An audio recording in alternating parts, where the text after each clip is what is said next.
তো আমার সাথে আছে 4 জন খুদে প্লেয়ার, আর এদের মধ্যে আমি একটা খেলা রেখেছি, বিস্কুটের খেলা। খেলার নিয়মটা একটু বুঝিয়ে দিই। বিস্কুটটা থাকবে কপালে, বিস্কুটটা যেন না পড়ে কপাল থেকে, এদেরকে এইভাবে মুখ নেড়ে নেড়ে মুখের মধ্যে আনতে হবে। যে মুখের মধ্যে ফার্স্ট আনতে পারবে সে জিতে যাবে একটি ব্র্যান্ড নিউ পাইনাপেল ফ্লেভারের আপেল। চলো এদেরকে বিস্কুটটা দিই। তোমরা বুঝে গেছো খেলা, তোমরা বুঝে গেছো সবাই খেলা। বিস্কুট যেন না পড়ে, বিস্কুট পড়লেই তোমরা হেরে যাবে। যে প্রথম সব থেকে বিস্কুটটা মুখে নিতে পারবে সে জিতে যাবে খেলা।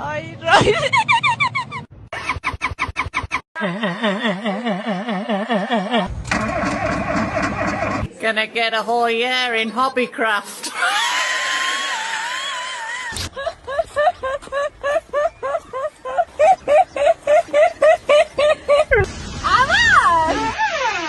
Bésame la boca. তুমি জিতে গেছো, আপেল জিতে গেছে আমাদের একজন খুদে প্লেয়ার। তোমরা সবাই হেরে গেছো, বাড়ি পালাবে এবার।